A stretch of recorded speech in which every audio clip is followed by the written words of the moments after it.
So, business is booming for me today. Very few vacancies. You're lucky you got here when you did. Great! One of your rooms is still being cleaned. I guess it should be ready within the hour. The other room is just at the door on the left. Here are your keys. All right. Hope you enjoy your stay. Please excuse me, I'll leave you to it. Shenhe, you should go get some rest. We'll hang around outside until the other room's ready. Paimon's gonna go see if there's anything good to eat around here. Paimon couldn't help but notice one of the guests walk in with a huge grilled chicken drumstick before. Let's buy one for Shenhe too. She can have it as a midnight snack. Or save it for breakfast tomorrow. All right. I will head to my room for now.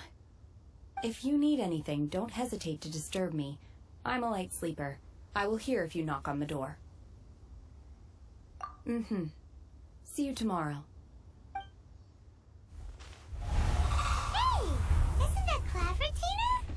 What's she doing here? Let's go and say hi.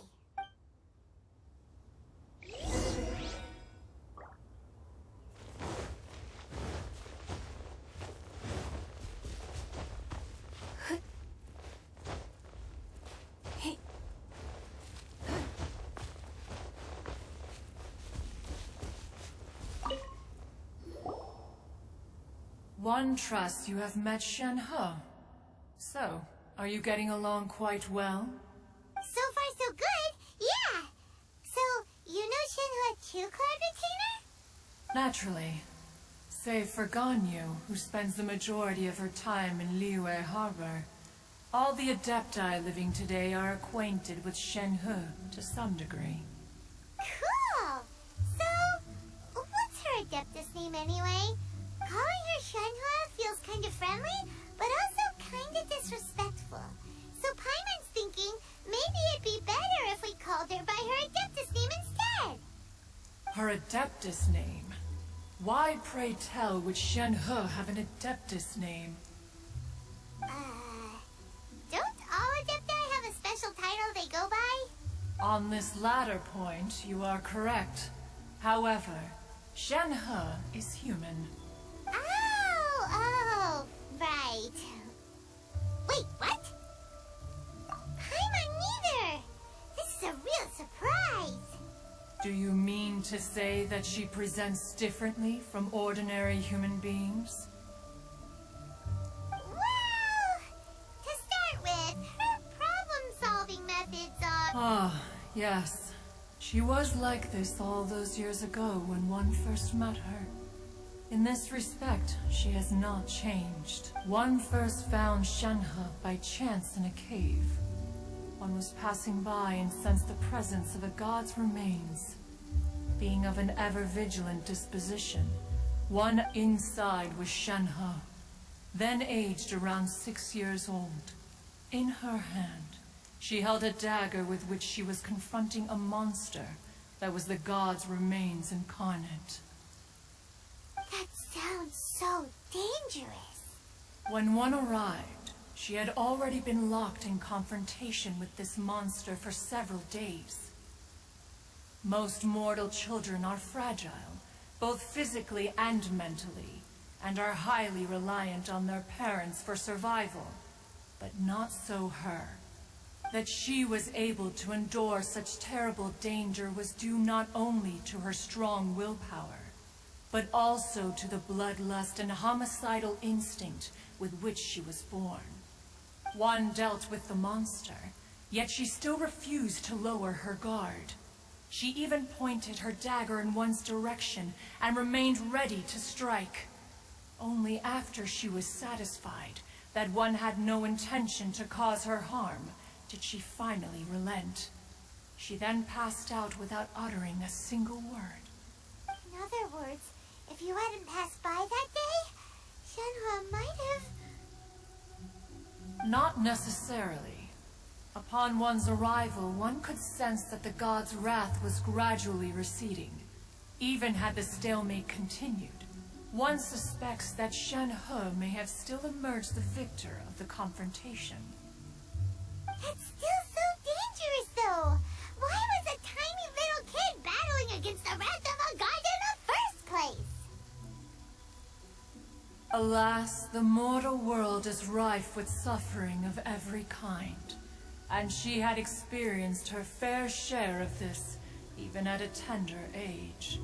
Seeing that she was homeless, one decided to adopt her. Indeed, it is one to whom she refers. Shenhe has an extraordinary constitution, making her well adapted to practicing the Adepti arts. All the Adepti cherished her talents, and so we were willing to train her. However, her homicidal urges did not subside with age. Rather, they grew stronger day by day. Mooncarver once performed a divination for her. He declared that her fate is to bear the curse of calamity. Consumed by malevolent energy, she is prone to bring harm to those around her. Such is the magnitude of the danger this poses, that her soul must be bound with red ropes to keep her homicidal instinct at bay. The red ropes have indeed served to keep her calmer and more content. They also seem to have rendered her somewhat inexpressive. Perhaps the red ropes are so powerful that they have suppressed some of her other emotions as well.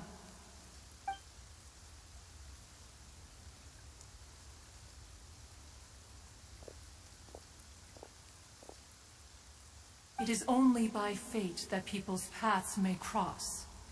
Now that Shenhe's path has crossed with yours, please be sure to treasure the gift that fate has given you, and take good care of her. Oh, now Paimon gets it. You came out here to check up on Shenhe because you were worried about her, didn't you? Huh. You dare draw such a facile conclusion on the nature of one's present excursion? Incorrect. The truth is that while Liyue Harbor may seem peaceful today, danger is always lurking in the shadows. Ningguang once made a bold assertion that this is to be the era of the contract between Liyue and the humans. Well, one is most curious to observe how she will respond to the coming storm. If she handles it admirably, one is willing to be a witness to her achievements. But if she does not, the Adepti shall not hesitate to seize control. Let us conclude our conversation here for today. One has occupied enough of your time, and night is approaching. Be sure to get ample rest.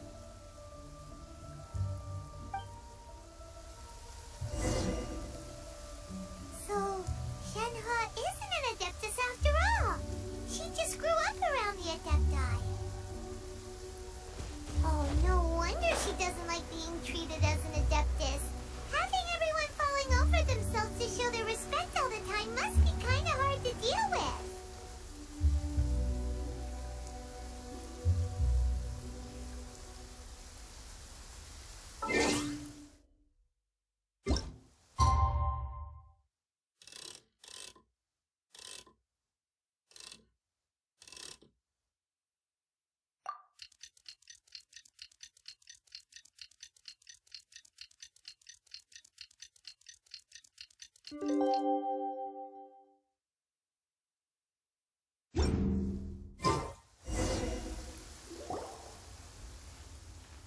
Hey! So, Shenhe... Master has relayed my situation to you, I take it. Oh? How did you know? I'd intended to wait until you came back before going to sleep, but I didn't hear you come in. I was worried that something may have happened to you, so I went outside to check and caught sight of my master. On top of this, you have been acting very strangely around me this morning, causing me to suspect that my master must have told you everything about me. After all, Master is... very talkative. Sorry, Shenhe. Paimon had you down as an Adeptus this whole time, but it turns out Paimon was wrong. It's okay. I don't mind. the fault is mine for not explaining everything to you sooner, because in my experience, trying to explain is a futile pursuit. Still, though you mistook me for an Adeptus, you never treated me as distant and unapproachable. Instead, you treated me as you would a friend. For this, I am very grateful indeed. To be fair, we've met our fair share of real Adepti, too. Anyway, now it's settled. From now on, you're our friend. Whether you're an Adeptus or a human isn't the important thing. First and foremost, we're just plain old friends. Got it. Although I don't know quite what it entails in terms of what I have to do, I must say I like the title Friend very much indeed. Great! Well, now that we're all rested up, we should start searching for the other 2 items on the list. But before we do that, let's go to the building site and ask Ningguang's little helper how the progress is going. After all, Sunset Vermilionite is so rare. Paimon doubts many competitors will really be able to find any. If it turns out some of them have given up already, we'll be able to take things a little more slowly. Oh, and another thing. We bought some grilled chicken drumsticks on the way back last night. There was a place just outside. Here's one for you, Shenhe. Try it! They're so good. I concur. It has a rich flavor, far more agreeable than those I've cooked for myself in the wilderness in the past.